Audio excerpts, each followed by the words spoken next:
오늘 뉴스파이터는요. 윤석열 대통령 탄핵안을 둘러싼 여야의 대치, 그리고 윤석열 대통령을 향한 내란죄 관련 수사, 이런 내용들로 특집으로 꾸며보도록 하겠습니다. 먼저 지금 비상계엄 사태 선포 후 폭풍 관련 수사가 계속 이어지고 있는데, 여러 관련 인물들이 이번 계엄 관련해서 이 사람의 지시를 받았다고 얘기를 늘어놓고 있는데, 관련 얘기 들어보시고 이어가 보도록 하겠습니다.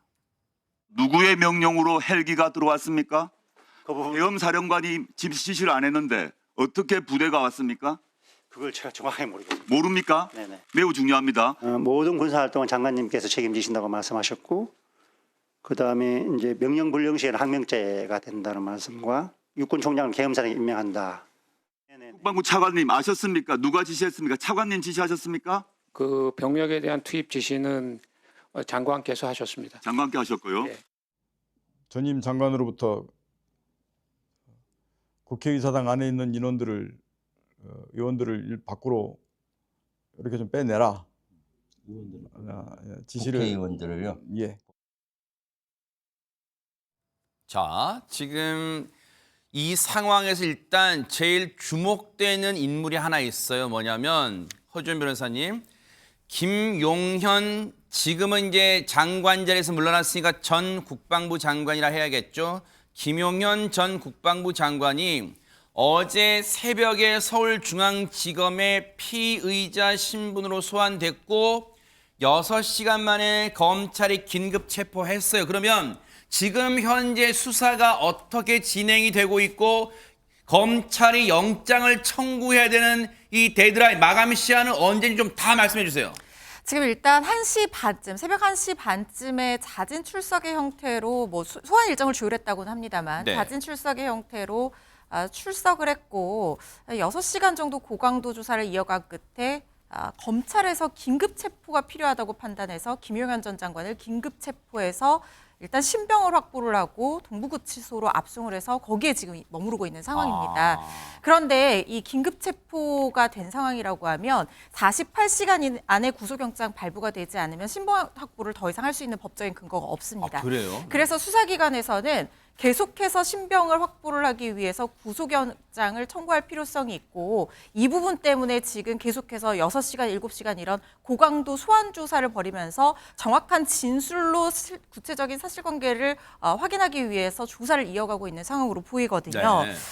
지금 이 계속해서 고강도 수사를 이어가고 있는 이유 중에 하나는 지금 경찰에서 압수수색을 했어요. 그래서 18점 정도의 증거를 경찰에서 확보를 하고 있는 상황입니다. 그렇다고 하면 검찰에서는 물적 증거를 제대로 확보하기는 지금으로서는 물리적으로 좀 어려운 상황이기 때문에 특히 관련자들의 진술로서 사실관계를 확보하는 것이 굉장히 중요한 상황일 거라는 생각이 들고, 핵심 관계자이자 키맨인 김용현 전 장관의 입에서 나오는 진술들로 구속영장을 청구를 했을 때 혐의 소명을 할 수 있는 어떤 근거들을 만들어야 됩니다. 그래서 계속해서 지금 소환해서 조사를 하고 여러 가지 진술을 확보하고 있는 상황이라는 생각이 들고요. 네. 지금 김용현 전 장관은 사실관계는 대체로 인정을 하고 있다고 합니다. 비상계엄을 건의를 했고 지휘 사실은 인정을 하고 있지만 뭐 정확하게 구체적인 진술 내용이 전해지지 않아서 정확하게 어떤 부분을 부인하는지는 확언적으로 말씀드리기는 좀 어려운 상황이기는 합니다만, 내란죄의 어떤 고의라든가 아니면 내란죄는 나아가서 이제 목적범이기 때문에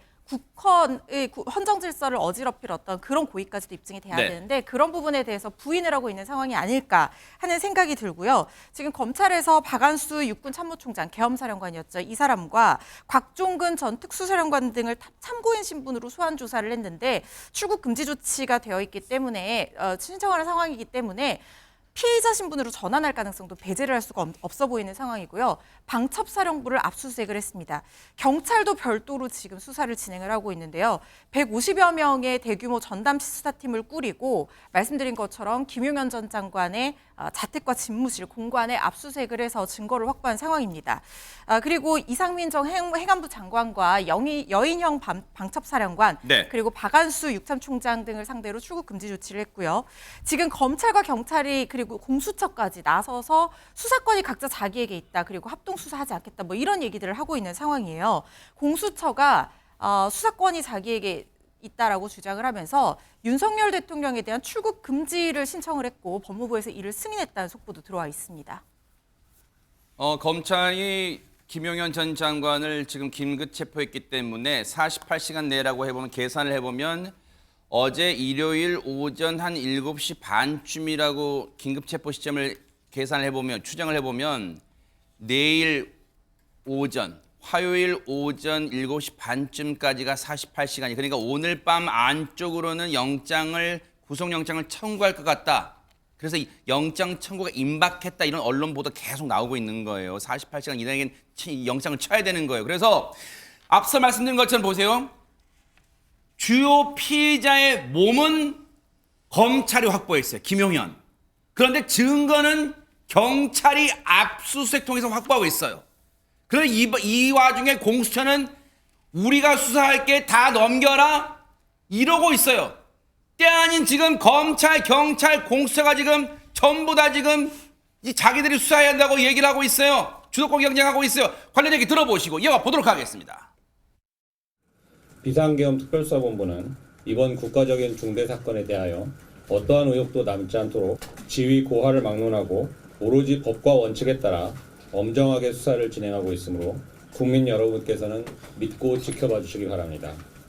국가수사본부는 매런제의 수사 주체로서 책임감을 무겁게 느끼고 있으며 비상계엄 특별수사단을 중심으로 가용할 수 있는 모든 자원을 동원하여 오직 법과 원칙에 따라 한 점 의혹 없이 철저하게 수사할 것을 국민 여러분께 약속드립니다.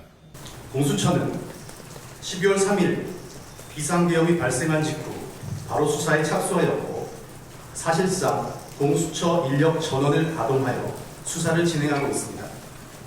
특히 검찰과 경찰의 수사에 대해서는 그 대상자들과의 관계에 있어 공정성 논란이 있는 점 등을 고려하여 이첩 요청권을 행사한 것입니다. 자, 들으신 것처럼 검찰, 경찰, 공수처까지 나서서 우리 열심히 수사를 해볼게요 이러고 있어요. 근데 최진봉 교수님, 네. 듣기에 따라서는 열심히 수사할게요라고 들리겠지만 국민들 보시기에는 제각각 자기들이 수사하겠다. 이거 중구난방 수사되는 거 아니야? 우려도 있어요. 그러니까요. 지금 보신 것처럼 서로 수사기관들이 자기들이 수사하겠다고 지금 나서고 있는 상황입니다. 실적 올리기인지 뭔지 모르겠어요. 저렇게 하면 그리고 지금 신병은 검찰이 붙잡고 있고 김용현 전 장관 같은 경우에 그리고 여러 가지 자료들 증거들은 또 경찰이 갖고 있습니다. 이런 상황이 되면 수사가 제대로 이루어질 수 있겠습니까? 저는 그래서 지금 상황에서는 각각이 수사를 하고 있는 부분들을 추진해 나가되 상설특검을 반드시 해야 된다고 저는 봅니다. 상설특검이 이루어지게 되면 이 양쪽이 수사한 내용들을 함께 가져와서 그곳에서 함께 수사를 할 수 있거든요.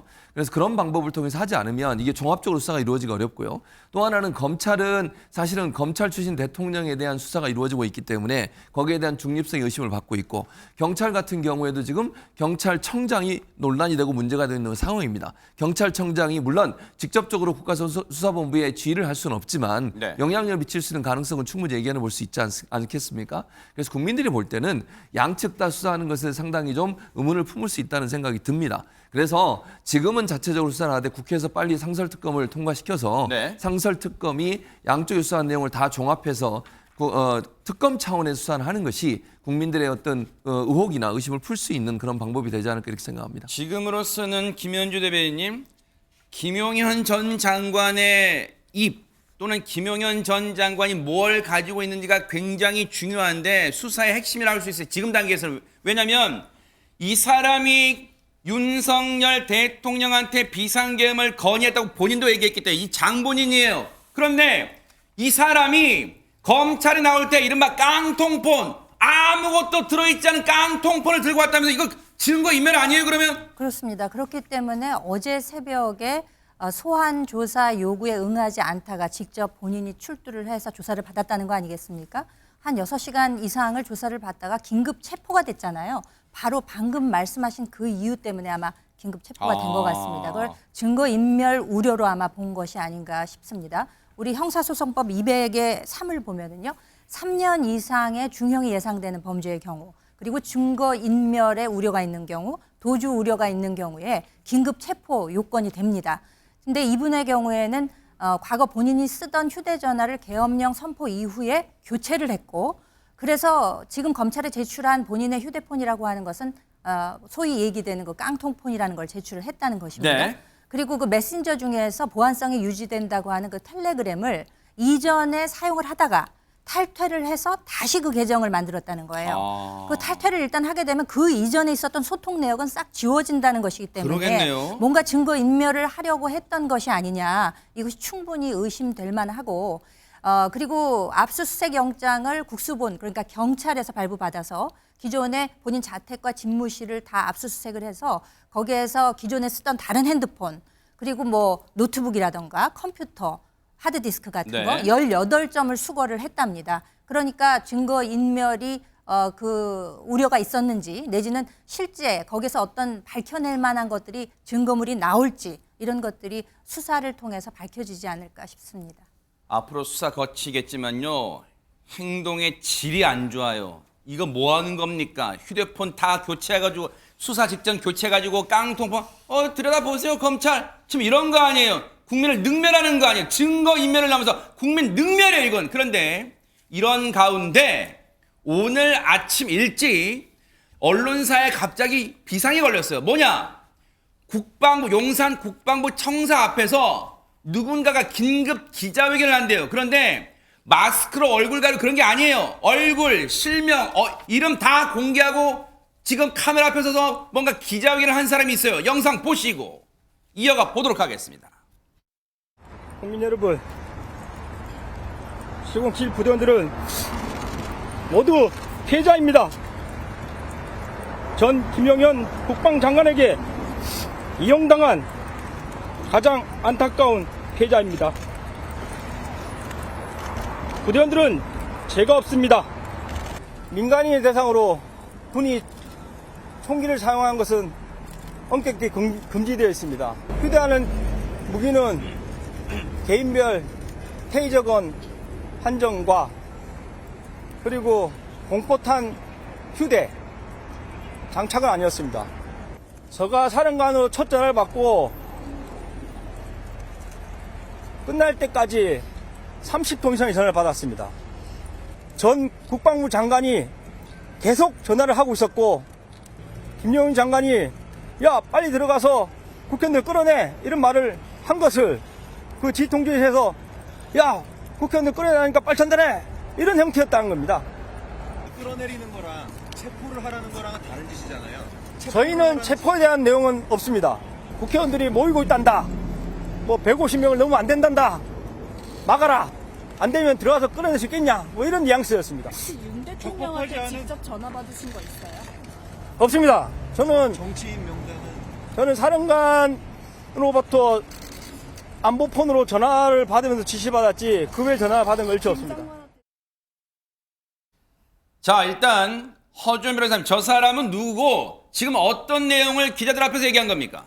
이번 비상계엄 사태 당시에 국회 707 특임단, 이른바 참수부대로 불리는 최정예 부대가 진입을 했습니다.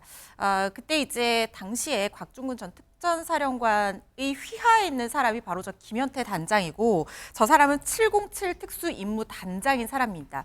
그런데 문제는 뭐냐면 지금 내란죄가 성립을 하려고 하면, 내란죄 같은 경우에는요, 우두머리와 지휘자와 단순가담자, 이렇게 굉장히 구체적으로 처벌 수위가 나뉘어져 있는 그런 죄거든요. 네.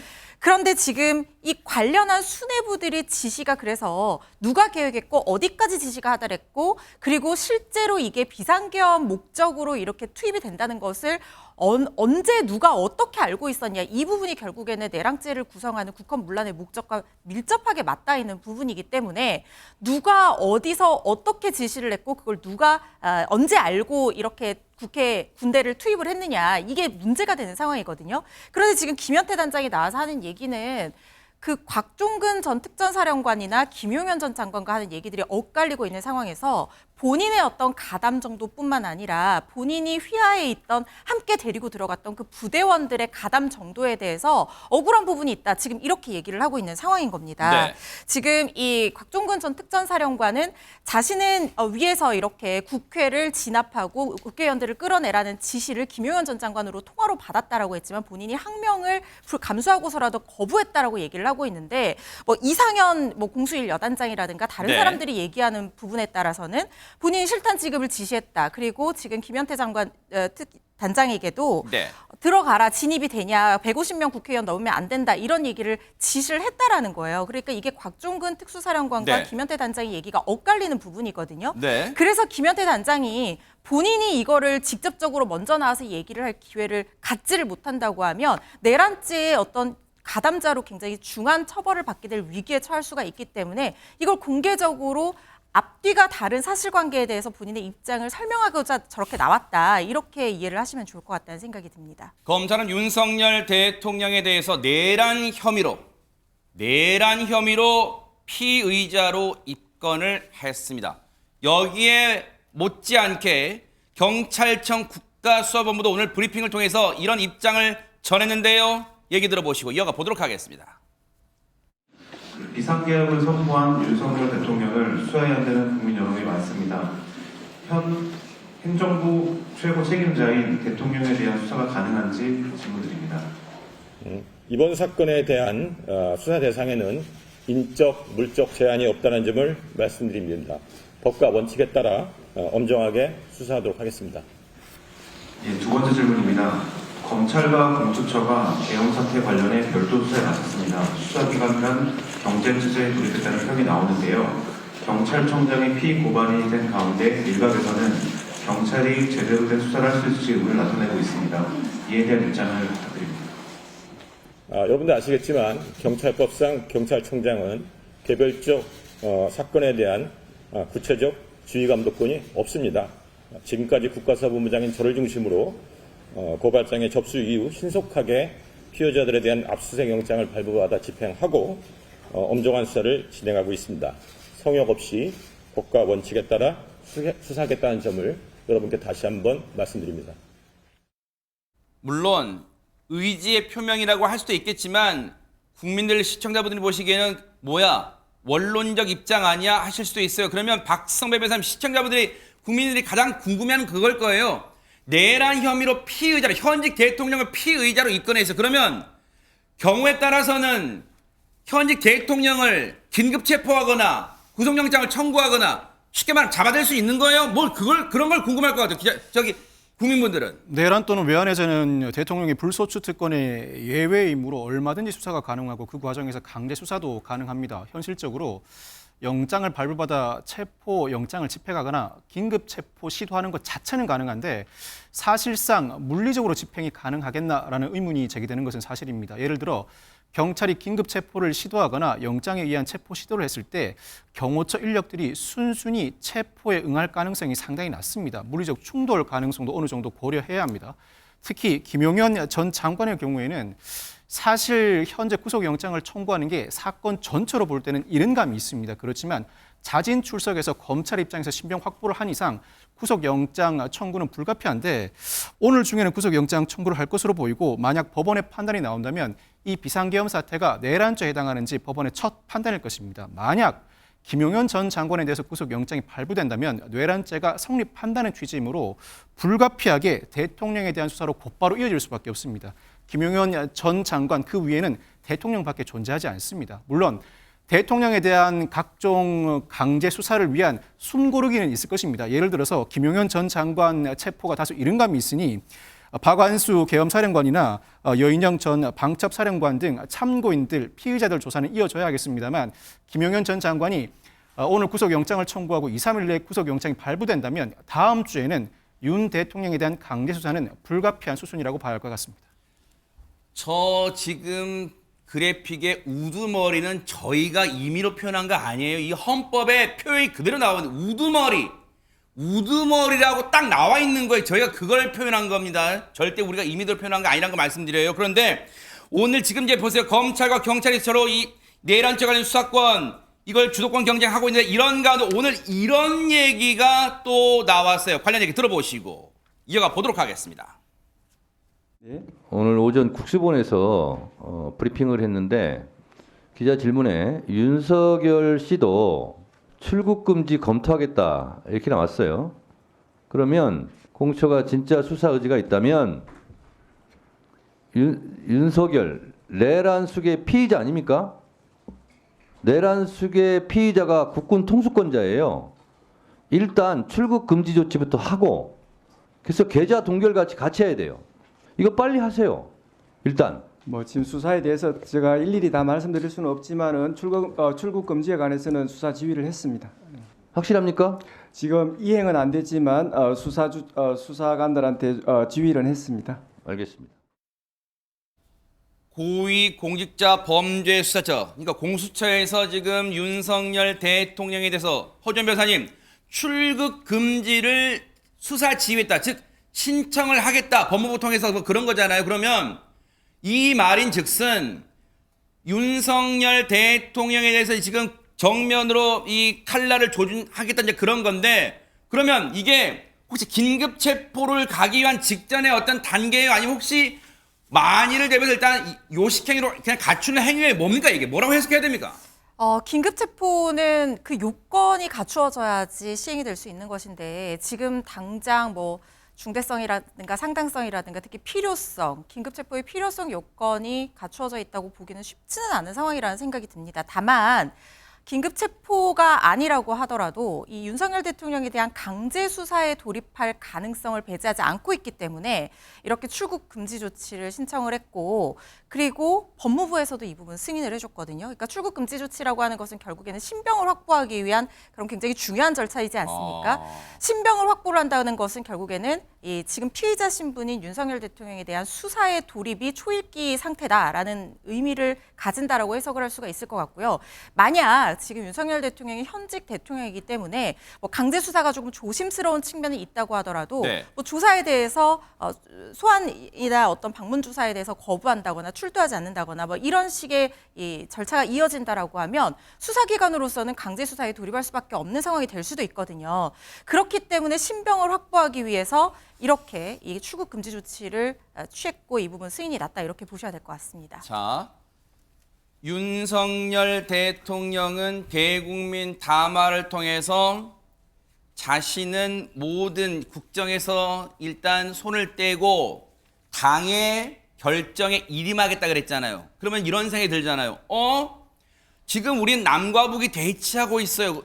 대통령의 고유 권한 여러 가지 중에 가장 우리가 제일 우선시하는 게 뭐예요? 국군 통수권자잖아요. 그럼 지금 군 통수권은 누구한테 있는 거예요? 오늘 관련 얘기 좀 들어보시고 이어가 보도록 하겠습니다. 지금 국군 통수권은 누구한테 있나요? 대통령께 있습니다. 내란 수계 피의자가 국군 통수권을 가져도 되나요? 가져도 되는지에 대한 판단을 물으시는 건가요? 법적으로는 현재 통수권자에게 있습니다. 권한이. 기자가 날카롭게 물은 거예요, 최재문 교수님. 어쨌든 내란 혐의의 피의자 신분인데 군 통수권을 행사한다는 게 어불성설 아니겠느냐 하니까 국방부 대변인이 약간 불쾌한 심정으로 지금 저의 판단을 묻는 겁니까? 라고 되물었어요. 어쨌든 법률상으로는 아직까지 하야하거나 탄핵된 게 아니기 때문에 있다 뭐 이렇게 해석한 것 같습니다. 그렇게 해석하는 게 맞죠. 법적으로도 그게 맞고요. 그러니까 저는 문제라고 봅니다. 국민의힘이 지난번 토요일 날 탄핵안 통과를 안 시킨 결과가 이런 결과입니다. 이게 지금 국군 통수권은 법적으로 보면 대통령한테 있는 겁니다. 대통령은 탄핵을 당한 것도 아니고 하야를 한 것도 아니고 한동훈 대표와 만나서 무슨 얘기를 하셨는지 모르겠지만 조기에 퇴진하겠다는 말만 했지 실제로는 역할을 다 하고 있어요. 대통령 역할을. 뭐 아시는 것처럼 국정원 제1차장 같은 경우에 폭로를 했지 않습니까? 네. 싹 다 쓸어버려 이런 얘기를 했다고 했는데 물론 뭐 국정원에서 아니라고 주장을 하고 있긴 합니다만 그 사람 인사 윤석열 대통령이 했습니다. 그리고 또 하나 이상민 장관 사퇴하겠다고 발표를 했는데 그거 결재도 윤석열 대통령이 하셨어요. 그럼 인사권도 행사를 하고 있고 지금 현재 뭐 겉으로는 아무것도 안 하는 것처럼 보이지만 실제로 대통령의 권한을 행사하고 있는 상황입니다. 문제는 지금 아까 말씀하신 내란죄 피의자로 지금 입건된 사람이 대통령의 권한을 유지하고 또 국군 통수권자의 권한을 유지하고 있는 상황이라면 또 어떤 일을 벌일지 누가 알 수 있냐고요. 그런 상황에서 탄핵밖에는 다른 방법이 없어요. 아니면 본인이 하야를 하시든지 둘 중에 하나를 하지 않는 상태에서 그냥 여당 대표와 협의를 통해서 국정을 나눠서 같이 하겠다 이렇게 얘기하는 것은 아무런 의미가 없어요. 이건 말로 약속한 것이지 법적으로는 권한이 아무것도 없는 것입니다. 그래서 저는 국민의힘이 이런 상태로 계속 가는 거 유지시키는 것은요 국민을 너무너무 실망시키는 행동이에요. 저는 빨리 윤석열 대통령이 자리에 내려올 수 있도록 하야든 아니면 퇴진이든 아니면 탄핵이든 빠른 시간 안에 결정하는 것이 국민들이 불안해하는 이 불안을 씻을 수 있는 유일한 방법이라고 생각합니다. 김현주 대변인, 그래서 오늘 한 언론 보도 기사를 보면 이런 기사가 있어서 제가 읽어드릴게요. 지금 뭐 이상민 행안부 장관의 뭐 사표 수리하고 후임도 인선하고 막 그런 일련의 인사권의 행사를 하고 있잖아요. 여전히 물러나겠다 하면서도 당의 결정에 일임하겠다 하면서도 인사권을 막 행사하고 있단 말이에요. 그런데 보세요. 이에 대해서 친한계 의원이 이런 얘기를 해요.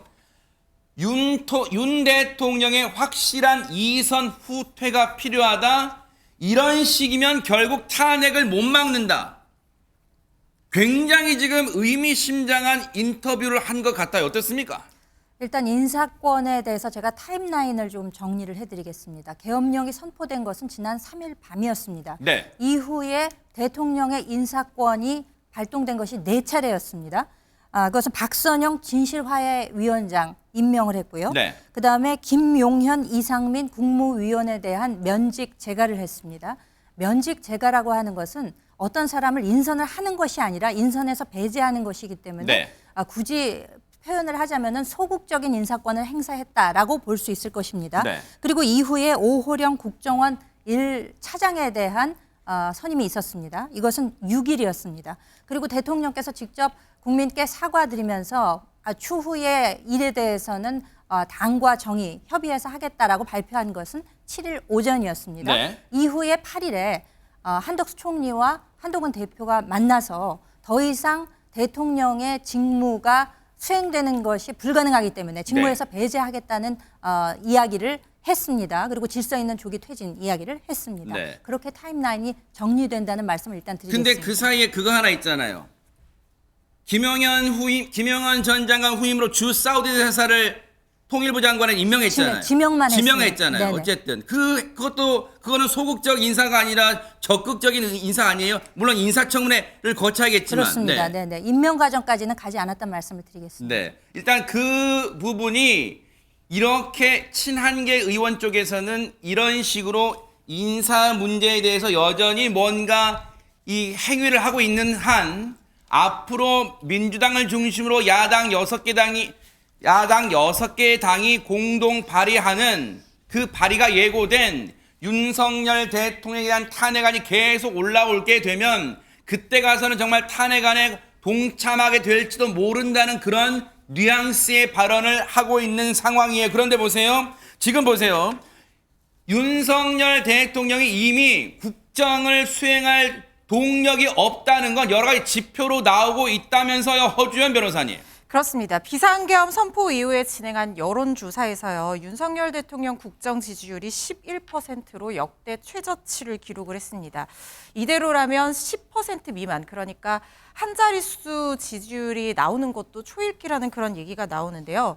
한국갤럽이 윤석열 대통령 지지율을 조사한 이래 11%로 주저앉은 것은 취임 이후 처음 있는 일입니다. 네. 지금 직무수행평가 조사 결과 보고 계신데요. 이게 비상계엄 사태 이후인 2024년 12월 6일에서 7일 사이에 조사된 내용인데 잘못하고 있다라는 지지율이 86%를 기록을 했고 잘하고 있다는 지지율이 불과 11%에 불과했다는 겁니다. 이런 식으로 지지율이 계속해서 떨어지고 있는 상황이고 그 이전에 실시한 그 여론조사 결과를 보더라도 비상계엄 전인 3일과 비상계엄 사태 이후인 4, 5일에 어떤 지지율이 확연한 차이를 보이고 있는 부분이 있기 때문에 윤석열 대통령 지지율에 대한 어떤 민심의 변화의 향방이 결국에는 민심이 떠나고 있다. 이런 것들이 지표로도 나타나고 있는 상황입니다. 윤석열 대통령은 대국민 담화를 통해서 자신의 임기를 비롯한 모든 사항을 당에게 일임하겠다고 밝혔는데, 근데 보세요. 이 내용 어디서 많이 들어본 것 같기도 하다, 그런 생각 드실 거예요. 얘기를 이어서 들어보시고 다시 한번 돌아오겠습니다.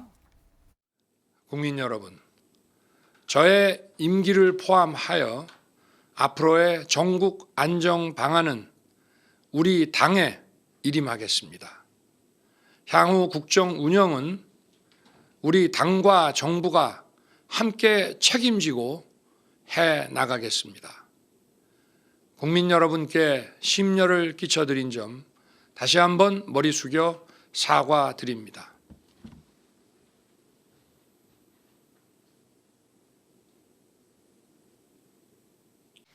저는 제 대통령직 임기 단축을 포함한 진퇴 문제를 국회의 결정에 맡기겠습니다.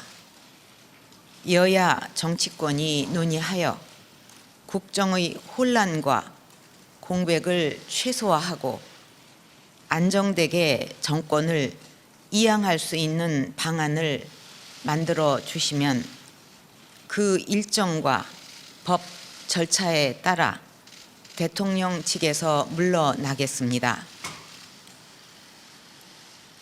저는 이제 모든 것을 내려놓았습니다. 하루속히 대한민국이 혼란에서 벗어나 본래의 궤도로 돌아가기를 바라는 마음뿐입니다.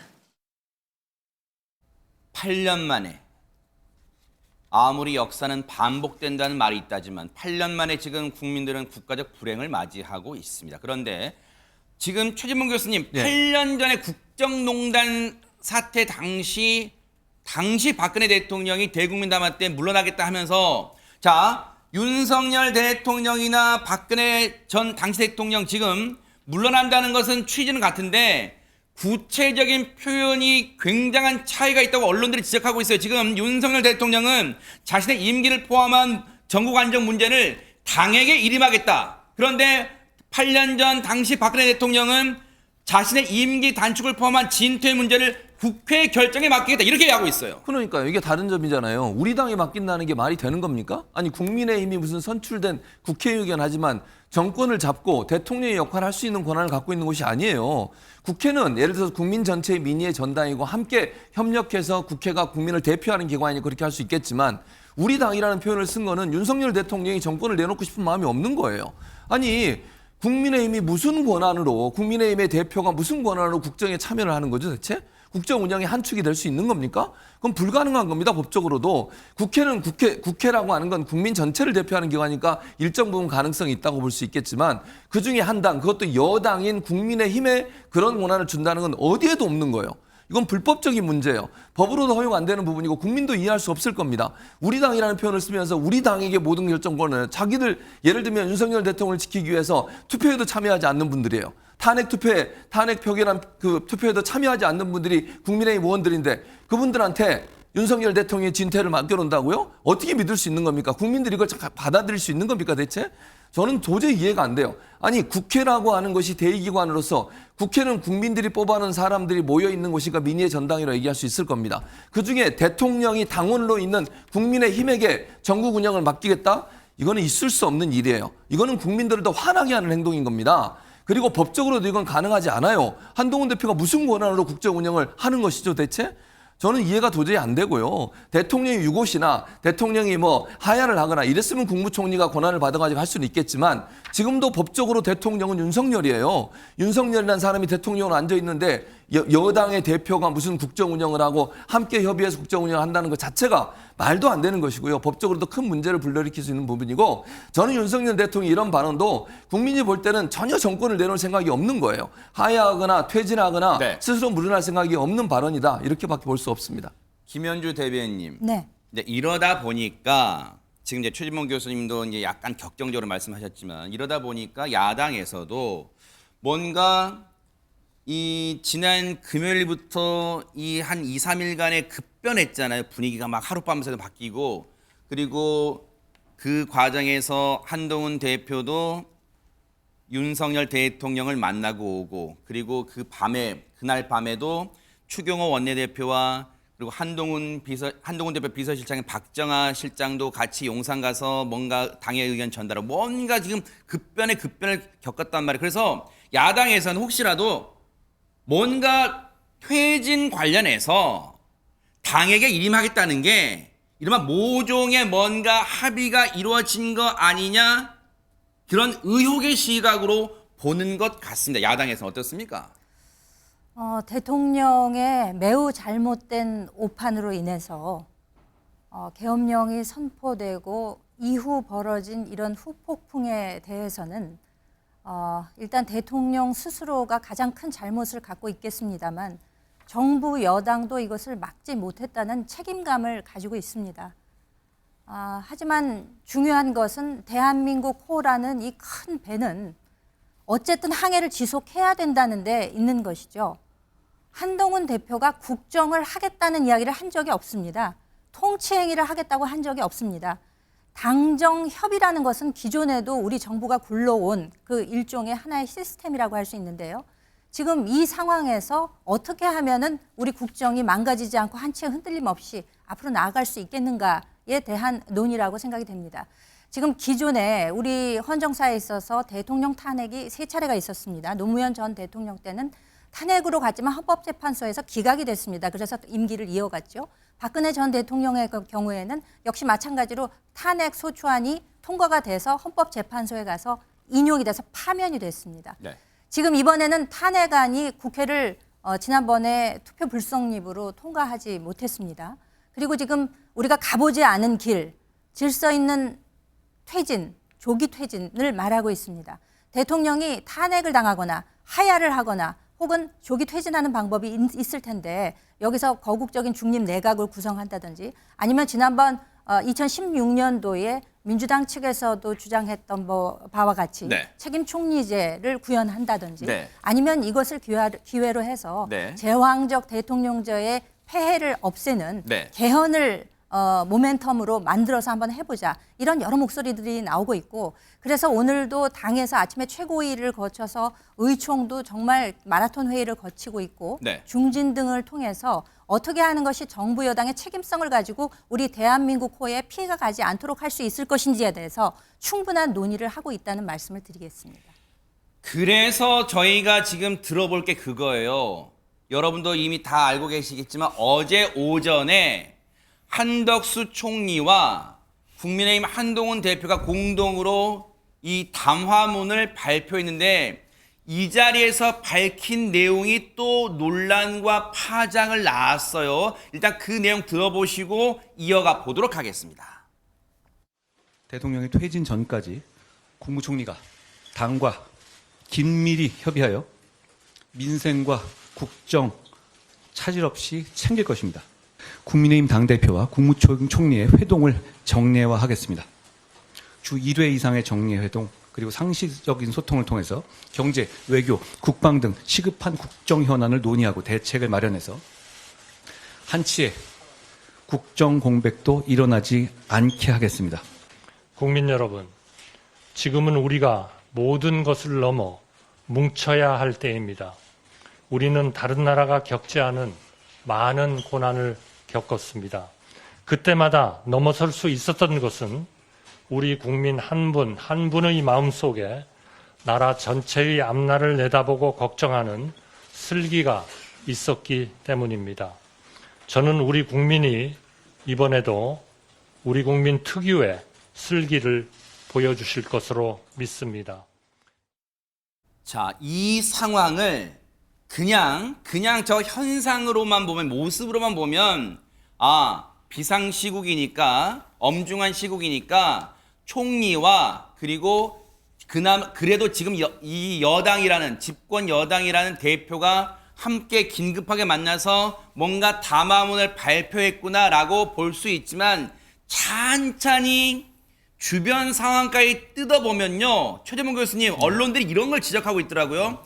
자, 긴급 담화를 발표한 장소가 총리 공관이나 그런 게 아니라 일단 여당 당사로 왔어요. 그리고 담화문의 발표 순서도 총리가, 물론 그 카메라에 보면 먼저 어떻게 하겠다 약간 그거 있었지만 여당 대표 한동훈 대표 먼저 했어요. 그리고 그 내용 보면 앞으로 총리와 대표가 원래 회동을 정례화하겠다는, 주례 회동을 정례화하겠다는 거, 이걸 보면서 뭐지? 라고 많은 분들이 생각한다고 언론들이 꼬집고 있습니다. 당연히 그럴 수밖에 없죠. 국민의힘 당사로 온다는 주도권을 국민의힘이 쥐고 있다는 거잖아요. 예를 들면 일반적으로 정부 관련해서 만약에 한동훈 대표가 조언만 하고 여당 대표로서 그냥 의견만 전달한다면 당연히 정부 청사로 가거나 정부에 있는 공간으로 가는 게 맞죠. 근데 국민의힘으로 온다는 것 자체는 주도권을 국민의힘에 한동훈 대표가 쥐고 있다는 말이에요. 그러니까 지금 한 총리 입장에서는 총리가 지금 현재로서는 대통령이 어쨌든 역할하기가 어려운 상황이니까 그 역할을 대신하는 것처럼 보여요. 물론 권한은 아직도 대통령한테 있는 겁니다. 그러나 네. 한덕수 총리가 그런 역할을 하고 있다고 하면 네. 본인이 주도권을 쥐고서 국정을 운영을 해야 되는 거잖아요. 네. 예컨대. 그리고 만약에 여당이 협조만 하고 조언만 할 것 같으면 여당이 찾아가야죠. 그 국민의힘으로 오라는 것 자체가 이상한 거 아닙니까? 모양새 면에서는 누가 봐도 그렇다. 당연히 그렇죠. 누가 봐도 저거는 국민의힘이 한동훈 대표가 주도권을 쥐고 있는 거예요, 지금. 그러니까 그런 상황이기 때문에 문제가 된다고밖에 볼 수 없을 것 같고요. 네. 자꾸 조기 퇴진 하는데 그 조기 퇴진이 언제냐고요, 대체. 어떤 방식으로 퇴진을 할 거예요. 이거 전혀 아무것도 나온 게 없어요, 지금. 이런 상황이다 보니까 국민들은 지금 불안한 게 어떤 것 때문에 불안한 거죠? 윤석열 대통령이 대통령 자리에 앉아 있는 게 불안한 거예요. 아니 예를 들면 지금 집회하고 많은 사람들 집에도 안 가고 집회하면서 밤을 새면서 집회하는 사람들의 요청은 딱 하나예요. 윤석열 탄핵이에요. 그거밖에 없어요. 아니 우리나라의 국민들이 예를 들면 자기의 일을 안 합니까? 아니면 경제가 여러 가지 역할을 하는 부분들을 다 방기하고 있습니까? 그러지 않습니다. 모두 다 자기 삶을 열심히 살면서 더 이상 윤석열을 대통령으로 인정할 수 없으니까 빨리 내려와라. 그럼 우리는 일상으로 돌아간다라고 하는 게 국민들의 요구예요. 아니 예를 들어서 혼란이 있고 무슨 혼란이 있다는 거죠 대체? 아니 예를 들어서 국민들이 윤석열 퇴진을 외치면서 여의도에 모이는 게 혼란입니까? 저는 아니라고 봅니다.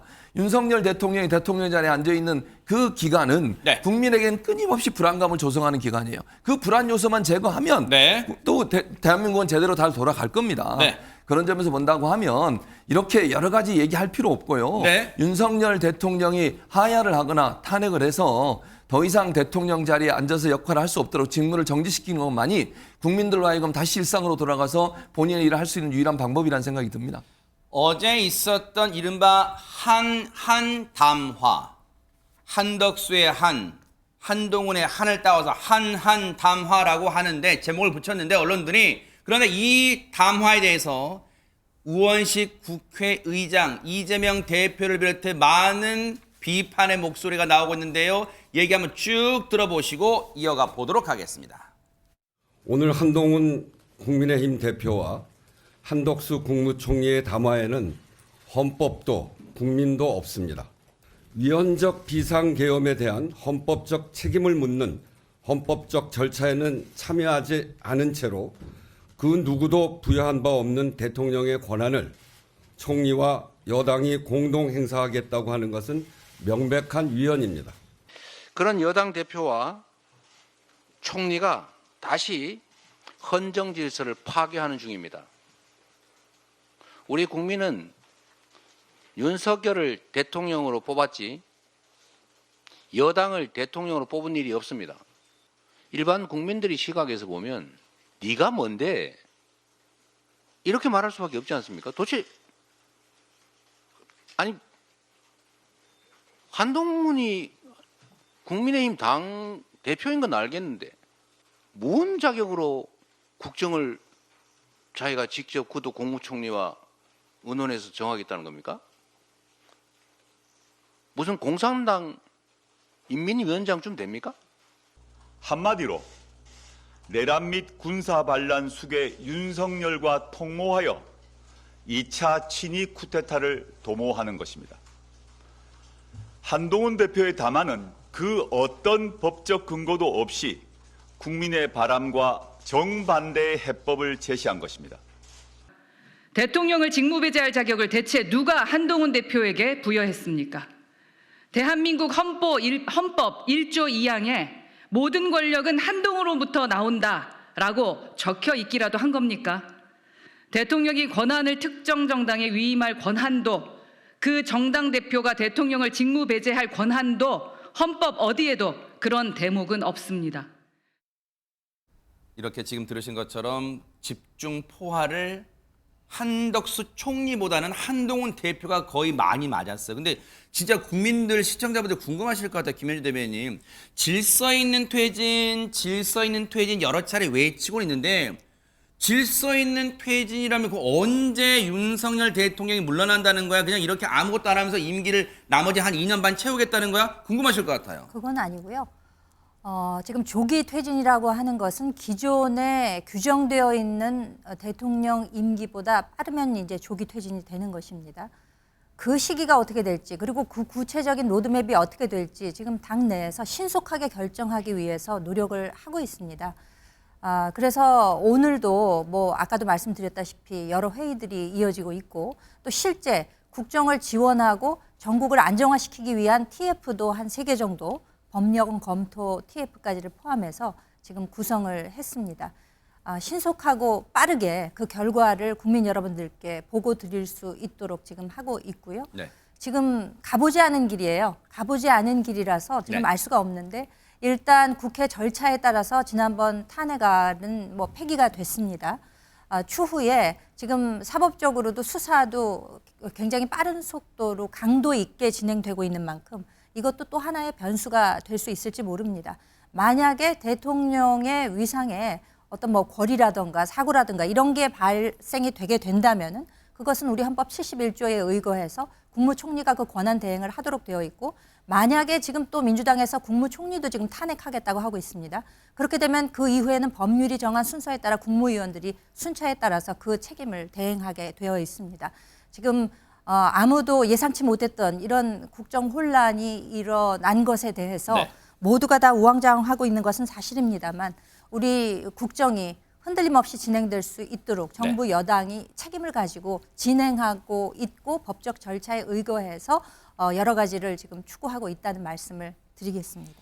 한덕수 총리와 한동훈 대표가 긴밀하게 논의를 해서 국정 공백이 없게 하겠다고 말한 대국민 담화에 대해서 앞서 쭉 비판의 목소리 들으셨죠. 근데 개혁신당의 이준석 의원도 이런 목소리를 냈다는데 비판의 목소리를 냈다는데 박성배 변호사님 어떤 내용이었습니까? 이준석 의원이 SNS에 글을 남겼습니다. 왜 쿠데타를 하려고 했는지 아직도 모르겠다. 계획 자체는 처참할 정도로 어설펐고 자기 거취에 대해서는 저항하는 모습이다. 또 이 뜬금없이 무슨 소통령 행사하고 싶어서 안달난 후계자를 자처하는 자는 더 보기 딱하다는 글을 남겼습니다. 이거 누구 얘기? 박성배 변호사님 이거 소통령 행사하고 싶어 안달나 이거 누구 얘기하는 거예요? SNS 내용을 보면 누구나 다 어떤 인물을 떠올릴 수밖에 없죠. 바로 한동훈 대표를 일컫는다고 평가할 수밖에 없습니다. 뭔가 지금 대통령이 아무것도 할 수 없는 상황이다 보니까 이제 자기가 나서서 뭔가 대통령 행세를 하려고 하는 거 아니야라고 이제 비판한다는 건데 근데 이게 야당에서만 나오는 게 아니라 비단 야당에서만 나오는 게 아니라 허준 변호사님 여당 내에서도 이런 비판의 목소리가 있다면서요? 그럴 수밖에 없는 것이 이건 한동훈 대표까지 갈 것도 없이 한덕수 총리가 이 상황에서 권리나 유고가 아닌 상황에서 과연 직무대행을 할 수 있는 권한이 있느냐 이 부분부터 법적인 근거가 상당히 흔들리고 있는 상황이거든요. 네. 그런데 말씀하신 것처럼 담화 과정이라든가 뭐 장소라든가 내용이 마치 한동훈 대표가 키를 쥐고 있는 것처럼 비치는 상황이 되어버렸잖아요. 그렇기 때문에 지금 같은 당내 친윤계 인사들도 한동훈이 대통령 놀이하고 있는 거 아니냐, 뭐 권력을 찬탈하려고 한다. 대통령이 누구한테 마음대로 권력을 줄 수 있는 것도 아닌데 누가 한 대통령 놀이까지라는 말이 나왔어요. 굉장히 지금 강한 어조로 비판을 하고 있는 거죠. 마치 자기가 대통령 된 것처럼 얘기한다. 네. 우리가 참아서 더 이상은 될 것이 아니다라고 얘기를 하고 있고요. 특히 홍준표 대구시장이 SNS에 한 대표가 어떻게 국민이 선출한 대통령을 직무 배제할 권한이 있냐. 건방지게 총선 때처럼 혼자 대통령 놀이하지 마라라고 하면서 강한 목소리를 내고 있는 상황입니다. 사실 저희가 이제 순화해서 표현한 건데 SNS상 원래 이제 방언격으로 네가 어떻게 국민이 선출한 대통령을 직무 배제할 권한이냐 이렇게 썼대요. 그런데 박성배 변호사님 홍 시장의 특징이 한번 SNS 올려서 탄력받으면 또 막 올리잖아요. 혹시 그 이후에 올라온 내용들은 없어요, 그러면? 홍준표 시장이 어제도 SNS에 추가로 글을 올렸습니다. 한동훈 대표를 맹폭하는 내용인데 네. 윤통도 배신감에 치를 떨고 있을 거다. 자기 손으로 검사로 키우고 법무부 장관으로 임명하고 비대위원장으로 임명까지 했는데 그런 애가 자기를 배신하고 달려드니 어찌 통탄하지 않겠는가. 또 그 애가 자기 보고 아무런 합법적 근거 없이 직무 배제한다고 발표하고 마치 자기가 대통령인 양 행사하려고 하니 속이 터져 죽을 지경일 거다. 그렇지만 정치란 그런 겁니다. 죽을 때 죽더라도 그대는 아직도 어엿한 대한민국 국민이 선출한 대통령입니다라는 글을 남겼습니다. 네. 이렇게 되면 한동훈 대표가 추가적인 입장을 안 내놓을 수가 없겠죠. 관련 얘기 들어보시고 이어가 보도록 하겠습니다. 총리와 함께 국정 운영을 하겠다라는 취지는 좀 어폐가 있고요. 총리가 국정 운영을 직접 챙기는 것이고 당정의 긴밀한 협의는 당연히 그동안 있어 왔던 겁니다. 이 비상시국에 있어서 당이 조금 더 적극적이고 세심하게 총리와 협의하겠다라는 의미로 보시면 됩니다. 박근혜 대통령 당시에 소위 국정농단 상황에서 우원식 당시 의원을 비롯한 민주당 의원들이 이렇게 얘기를 했었습니다. 대통령이 국정에 손 떼고 총리에게 전권을 맡겨라. 이런 말씀을 하셨거든요. 그때 그 취지의 그때 그 솔루션을 저도 말씀을 드리는 것이고, 이번에는 그 당시에는 박근혜 대통령이 민주당의 그 요구를 받아들이지 않았지만, 이번에는 대통령이 그걸 수용했기 때문에 그 조치를 하려는 겁니다. 누가 군통수권을 대리하나요? 여기까지 하시죠. 거기에 대해서 대책이 없으신 거 아닙니까? 한 말씀 해주십시오. 사실 오늘 조간신문들 제목에도 물론 모든 조간신문들이 그런 건 아닙니다만 딱 비판적 어조, 논조를 가진 제목 2개만 읽어드리고 제가 다른 얘기 한번 질문 드려볼게요. 동아일보 일면 제목이 그거더라고요. 탄핵을 무산시켜놓고 한한 공동국정. 이런 제목이 일면에 달렸고요. 한국일보 일면은 한한 자격 없는 대통령권 행사. 이렇게 비판적 논조로 제목을 달았습니다. 이 얘기를 좀 해볼게요. 오늘 또 이제 언론들 중에 이런 약간의 야당에 대해서 비판적 논조로 좀 이 기사를 쓴 데가 있어요. 그 얘기를 해볼게요. 먼저 최전봉 교수께 좀 같은 질문이지만 여쭤볼게요. 물론 민주당을 비롯한 야당은 윤석열 대통령 탄핵밖에 없다. 이 질설, 이 무질서를 혼돈을 수습하는 방안은 그렇게 하고 있는데 이렇게 여당에서는 질문이 나올 것 같아요. 아니 왜 이렇게 민주당이 이른바 탄핵을 서두르는가? 혹시 이재명 대표 사법 리스크와 연계된 건가? 이런 의구심을 품는 것 같습니다. 어떻습니까? 그건 아니라고 저는 생각하고요. 일단 이런 거예요. 윤석열 대통령이 계엄을 선포했잖아요. 그건 누구도 상상할 수 없었고 누구도 생각할 수 없는 일이었습니다. 어느 누가 지금 21세기 이렇게 우리나라에 무슨 사변이나 전쟁도 일어나지 않았는데 계엄령을 선포할 거라고 생각이나 했겠습니까? 상상도 못하는 일이 벌어졌어요. 윤석열 대통령이 이걸 지금 여러 가지 나오는 정황들을 보면 이미 오래전부터 준비하고 있었던 걸로 보여집니다. 김용현 전 장관과 함께. 이렇다고 하면 윤석열 대통령이 얼마나 위험한 인물인가 하는 부분이 증명되는 거예요. 이거 지금의 본인이 겪고 있는 여러 가지 그 어려움, 즉 예를 들면 국민들의 반감, 국민들이 물러나라고 하는 소리, 또 김건희 씨 관련된 여러 가지 논란들, 뭐 본인 관련된 여러 가지 논란들, 이런 부분들을 이겨낼 수 있는 방법이 없다 보니까 계엄이라고 하는 카드를 썼다고밖에 볼 수 없는 거 아니겠습니까? 근데 그 자리에 계속 앉아 있는 것이 국민들에게 얼마나 큰 불안을 주는 거냐고요. 지금 여론도 우리가 봤지만 국민들은 윤석열 씨가 빨리 대통령에서 내려오기를 기다리고 있고 바라고 있고 요구하고 있습니다. 그 국민의 민의를 전달하는 것이 국회의원이고 국회의 역할이라고 저는 생각해요. 민의의 정당이니까. 이게 무슨 이재명 대표가 사법 리스크 관련 재판을 안 받고 있습니까? 아니면 재판도 착착 진행돼서 지금 하나는 유죄가 나오고 하나는 무죄가 나왔잖아요. 이거 탄핵한다고 해서 그러면 이재명 대표가 재판을 안 받거나 아니면 재판이 중단되는 게 아니잖아요. 계속 될 겁니다, 앞으로도. 그리고 그런 것들 때문에 지금 윤석열 대통령을 탄핵하라는 게 아니잖아요. 이 계엄이라고 하는 상상할 수도 없는 일을 벌인 그 대통령이 지금 이 자리에 계속 앉아있는 순간 또 앞으로 어떤 일을 벌일지 모른다는 국민적 불안감, 국민이 용서할 수 없다고 하는 이 분노, 이걸 대응해서 얘기하는 거예요. 근데 이거를 이재명 대표가 사법 리스크 때문에 한다 이런 얘기하는 건 저는 맞지 않다고 보고요. 탄핵 이후에 예를 들면 이재명 대표가 뭐 재판을 안 받거나 아니면 사법 문제가 멈추는 게 아니잖아요. 계속 될 겁니다, 앞으로도. 그런 상황이라고 하면 이 문제를 이재명 대표의 무슨 뭐 재판 문제와 연관해서 이해하는 건 바람직하지 않다고 보고요.